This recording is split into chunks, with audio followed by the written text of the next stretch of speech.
Obviously, exciting time for us, our players, our coaches, our fan base, everybody involved with our football program. As you kind of make that transition from fall camp to the first opponent and first week, it's been a really good transition. Year two, our players know what to expect. We understand the standard better, and so that transition kind of into game prep mode has been really good. Looking forward to our opponent in Florida State. Have tremendous respect for Gus Malzahn, who I've known for a very long time. I've known Mike Norvell since I was a senior in college. In fact, met him at a coaches convention through Gus back in 2009, and think the world of him too. And he's done a tremendous job wherever he's gone. But certainly for us, very proud of our players and coaches and the work that they've put in the offseason and put us in position to go compete at a high level this season. So ready to hit the ground running this week. We got a lot of work to do still, but we're moving in a position to go execute on Saturday. Thank you, Coach. Let's start on the right side here with Charlie. Yeah, hey, Coach, just what have you seen and what do you think of Florida State's run game, and particularly a guy like Roy Dale, who a lot of the guys on your defense are familiar with? Yeah. Obviously I don't know Roy Dale personally. The players know him and think highly of him, as well as you look at a number of their running backs that I think they're excited about, and they've got a number of guys that have had experience, be it there or at other places, that came via the transfer portal. Young guy, I think that they're pretty excited about out of the backfield as well. And so really, they present a number of challenges. Gus always has, Mike always has in their offensive schemes, and they present a number of challenges to you formationally, motions, quarterback run, 1+ element, and then their ability to go tempo with their run game, presents a number of challenges for us. And so those are things that we've been working and preparing for, and looking forward to, putting the ball down and letting our guys go play. Go to Colin on the left side.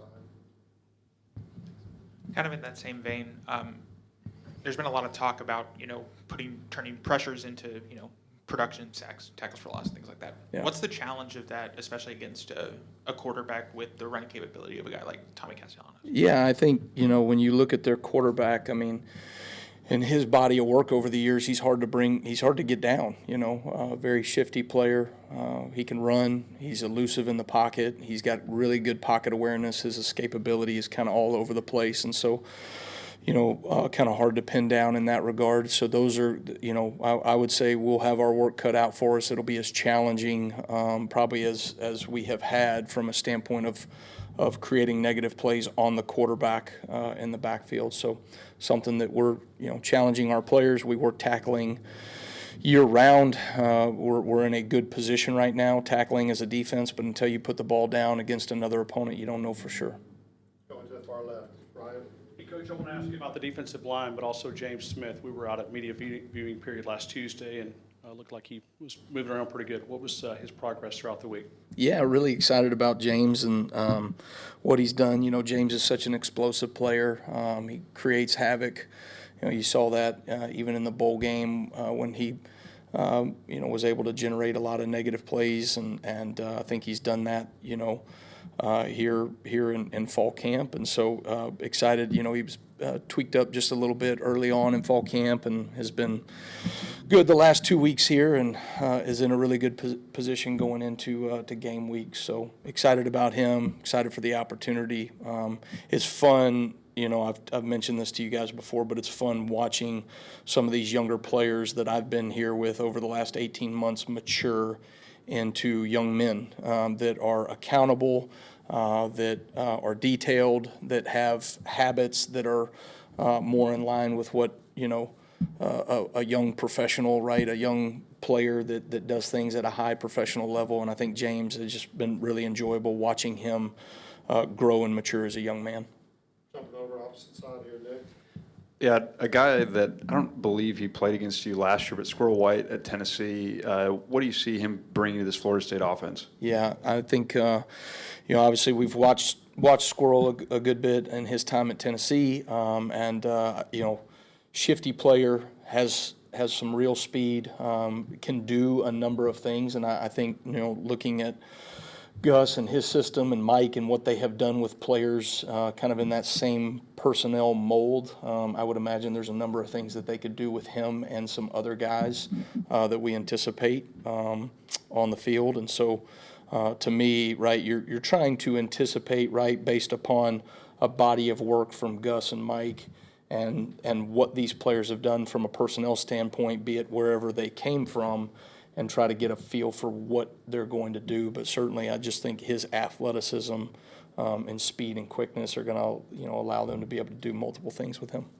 Staying in the front row, let's go to Tony right in the middle. Unlike Kalen and Ryan, I think you've got more of a recent experience opening up on the road. What do you remember about the challenges of that, and just kind of how do you approach that? Well, I think like anything, you put the ball down and you prepare your guys to go execute regardless of environment, and that's what we talk quite about. It's not the noise, it's not home, it's not the road, it's not all the different variables. It's just about the work. It's about the execution. It's about doing your job at such a high level that all the external variables are removed, and you just do your job for that one play like it's the most important snap of the game. And then can you do that consistently over and over and over again? And those are the things that I think our coaches have done a really good job. I think Kalen does a tremendous job of just keeping the main thing for our players so that they can execute when it matters most. And I think that's what, we're preparing them to do. Go to Katie, middle, second row. You talked about in your opening that going into year two, guys understand the standard better that they're supposed to play at. Just kind of where do you feel like going into year two, confidence-wise in this defense compared to where you were maybe at this time last year?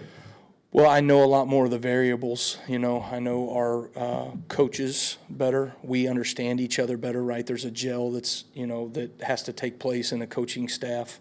And I feel like we're in as great of a place as I've been. I think we're a close-knit group on defense as a coaching staff. I think our players see that, and I think that's reflected in the work and the energy that you see and feel at practice defensively.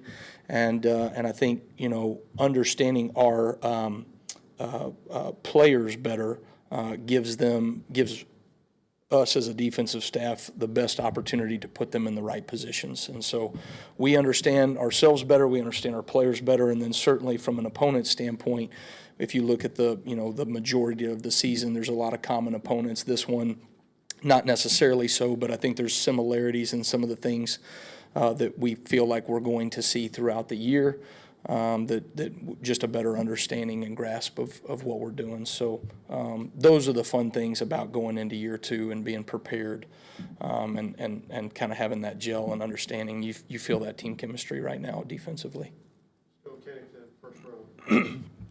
You've spoken a lot about the idea that whoever can meet this threshold will get a chance to play no matter, what position or what age they are. In regards to the Wolf position, how many of those guys do you feel comfortable going out there and playing up to that standard? Yeah, I think we've got a number of guys, as we've talked about before, that can go in and play for us. Obviously you've got experienced players in Quay Russaw and Zebo Latham.